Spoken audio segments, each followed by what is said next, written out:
Bonjour à tous, comment être visible sur internet aujourd'hui? Pas toujours évident, hein. Ok, je vais vous donner quelques tuyaux pour y parvenir. Donc avant ça, pensez à vous abonner à la chaîne, ça c'est important pour ne rien louper. Et pensez aussi à participer en commentaire là en dessous, vous me donnez votre avis, je serais curieux de savoir ce que vous faites et comment vous le faites, ce que vous utilisez, etc. Et c'est bien aussi pour ceux qui regardent la vidéo, ça complète. Donc aussi pensez à aimer si c'est le cas. Alors on commence tout de suite. Première astuce, pour être visible sur internet, eh bien il ne s'agit pas, contrairement à ce qu'on pense, d'être très fort sur un réseau.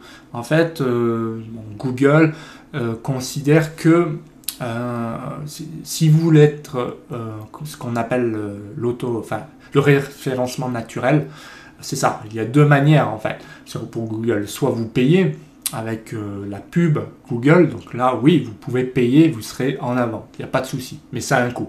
Soit la deuxième méthode, et c'est celle que j'utilise personnellement, c'est être sur plusieurs réseaux à la fois, c'est-à-dire que vous ne pouvez pas être que sur LinkedIn ou que sur Insta, vous devez être sur, je ne sais pas si vous avez une entreprise, passez par Google My Business par exemple, c'est gratuit, vous demandez, vous inscrivez, vous attendez, vous recevez un code, enfin c'est assez sérieux comme truc, mais n'empêche que vous serez inscrit sur Google My Business et du coup, si vous avez un compte LinkedIn, vous pourrez ensuite gérer par exemple, Instagram va avec Facebook, Twitter va aller un peu avec LinkedIn, vous voyez ce que je veux dire. Donc ça veut dire qu'en gros, si vous mixez plusieurs moteurs, enfin plusieurs plateformes, c'est beaucoup mieux.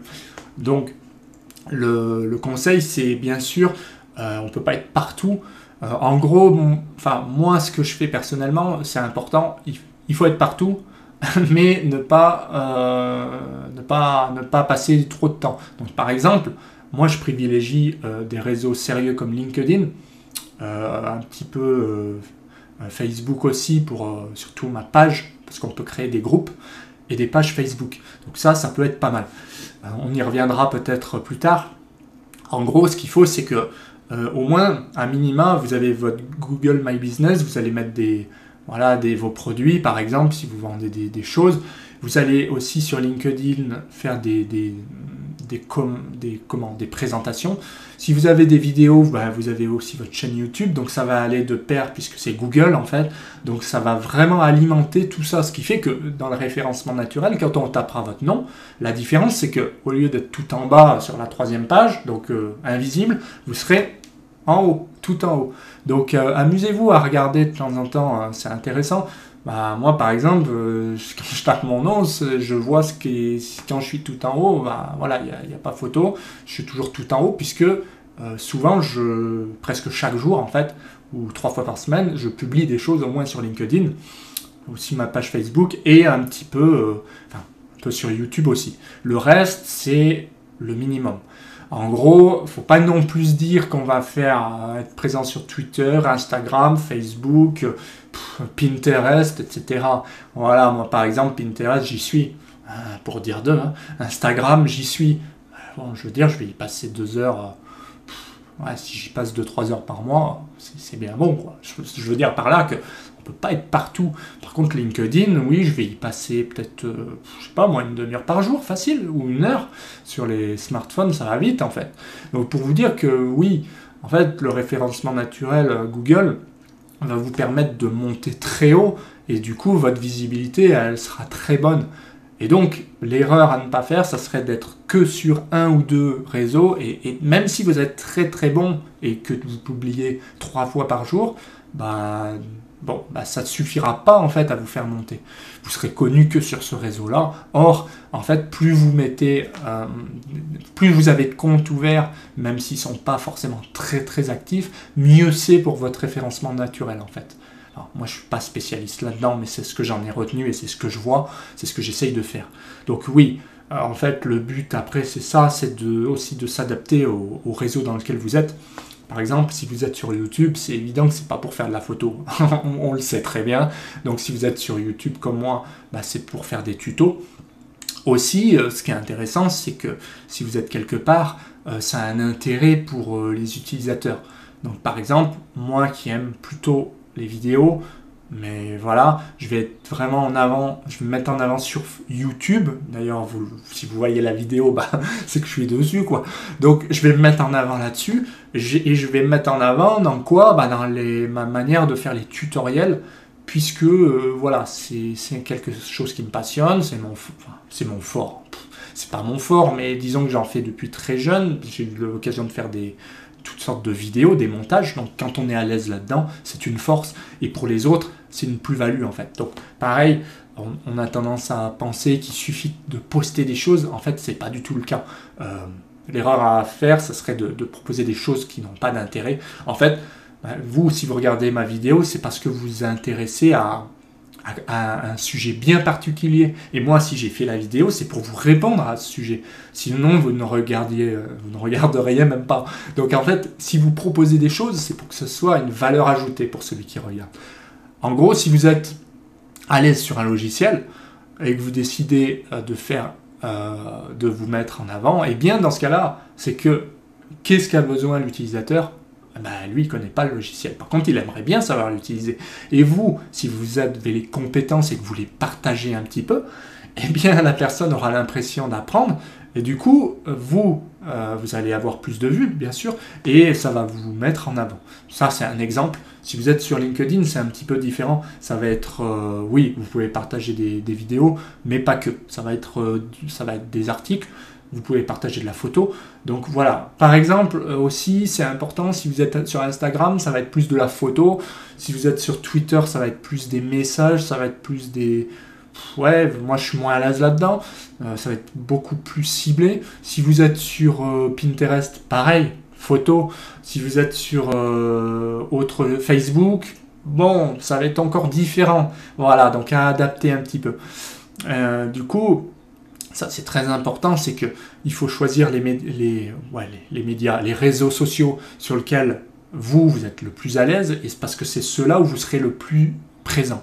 Par contre, il ne faut pas négliger le fait d'avoir un compte sur les autres, où vous n'allez pas forcément beaucoup publier, mais vous allez participer un petit peu, et surtout, rien qu'être inscrit ici et d'avoir un profil à jour, ici, à cet endroit, par exemple sur Instagram, même si vous n'y passez pas des heures, que ça ne vous intéresse pas plus que ça, ça va vous aider pour le reste, paradoxalement. Voilà.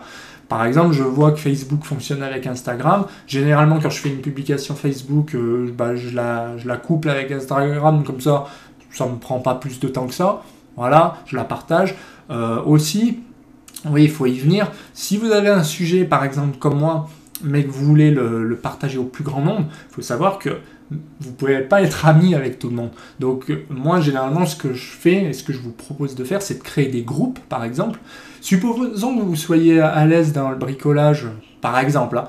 Vous faites un groupe bricolage. En fait, ce groupe, vous le créez dans le but aussi de... vous allez proposer des astuces, d'accord? Donc c'est bien pour les utilisateurs. Parce que s'ils sont dans votre groupe, c'est qu'ils cherchent aussi. Mais par contre, l'avantage, c'est qu'ils ne vous auraient pas forcément trouvé. Parce que vous ne faites pas que ça. Mais comme vous avez envie aussi qu'on vous voit et d'être présent, et bien une fois de plus, vous avez votre groupe, vous partagez dessus. Les autres vont pouvoir partager sur votre groupe. Et en fait, ça va aussi faire monter votre visibilité, je dirais, et du coup vous allez avoir beaucoup plus de contacts qui vont venir voir votre profil, et paradoxalement, et voilà, en fait de fil en aiguille, ça peut vous donner beaucoup de visibilité dans le but d'avoir des prospects et des clients futurs, bien sûr. Donc c'était ça, l'objectif de cette vidéo, voilà, c'est ça, ne pas hésiter à s'inscrire sur un maximum de réseaux. On n'en a pas parlé, mais en plus de Pinterest, vous avez par exemple Solocal, qui est page jaune pour entreprise. Donc ça, pareil, hein, honnêtement, j'y passe pas des heures. Mais des fois, j'y vais même pas. Je dois y aller 5-6 fois par an. Mais bon, voilà. C'est vraiment pour être présent. Ça n'a pas forcément un gros impact. Mais ça peut jouer.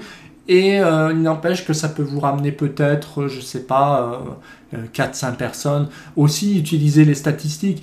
Par exemple, s'il y a un réseau qui vous rapporte rien, enfin, vous n'allez pas y passer 3 heures par jour, hein, c'est clair.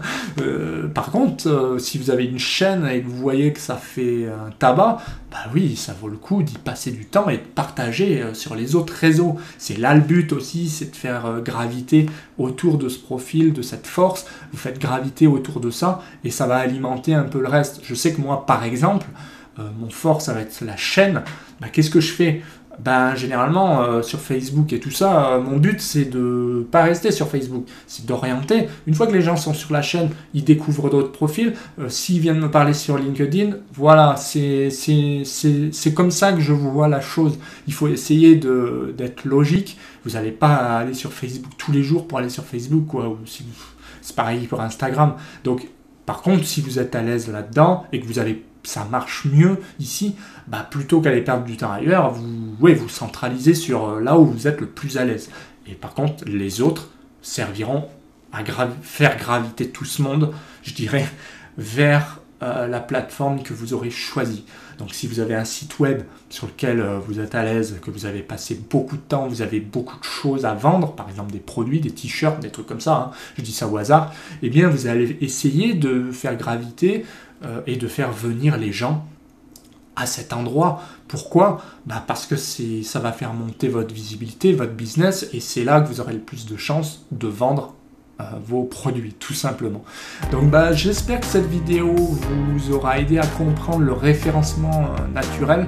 Moi, je n'ai pas parlé volontairement du référencement Google payant, puisque c'est pas quelque chose qui m'intéresse. Après, effectivement, si vous n'avez pas envie de passer de temps, eh bien, vous pouvez payer aussi pour faire venir les gens directement où vous le souhaitez. Voilà pour cette vidéo. Pensez à mettre un petit j'aime, pensez à commenter tout en bas, pensez à vous abonner à la chaîne, ça c'est important pour ne rien louper. Et moi je vous dis à bientôt en vidéo.